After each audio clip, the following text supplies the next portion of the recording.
Well, August 30th is the International Day of the Disappeared, people who have gone missing, whether because of migration, conflict, or natural disasters. And it's a day created to draw attention to the fate of individuals whose fate is unknown to their families and friends. For more, we can speak to Lucille Marbeau from the International Federation of the Red Cross. Thank you for coming in to France 24 today.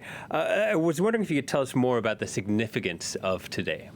Well, the missing and actually all the families behind those people who are missing is kind of an overseen humanitarian consequence of either conflict, natural disasters, or migration. And it is really an important humanitarian issue for us. Often we can think about shelter, medical assistance, and things like that, but people going missing really plunge their families into huge anguish. And today we are looking for 145,000 missing persons reported by their families. And we know that there are, unfortunately, much more actually who are missing. So we really call to families to come and see us if somebody has gone missing in their family.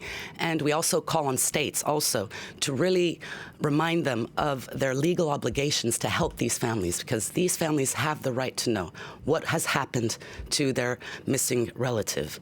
And these families, beyond, let's say, the anxiety, the psychological suffering, there are many more implications actually for them when a father or a son goes missing. It is going to be, if for example, he was the breadwinner, it's the whole family then who's going to have economical problems.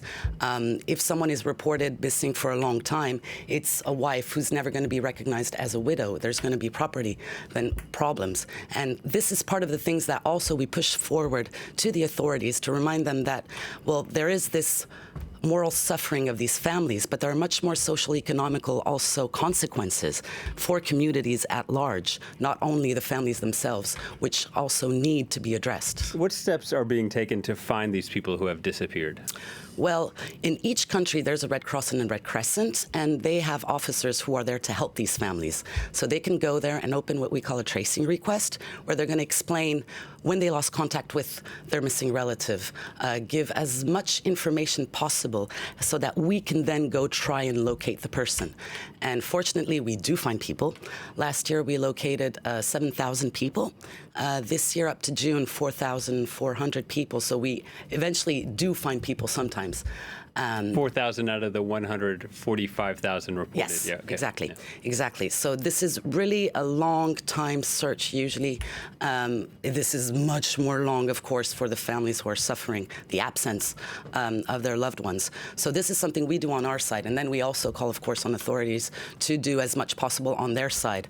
And this is also, for example, identifying bodies that they might have, so that we can give a name, which is also giving back dignity to someone, but also giving them also an answer to the families who are really waiting for this.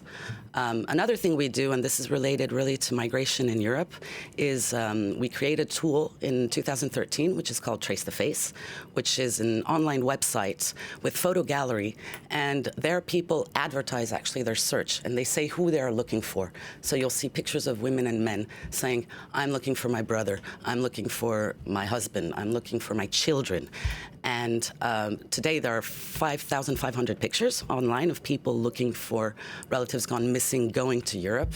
And this tool right now, we are able to reconnect one family a week. All right. We have to leave it there. Thank you very much, Lucille Marbeau from the International Federation of the Red Cross. Once again, a reminder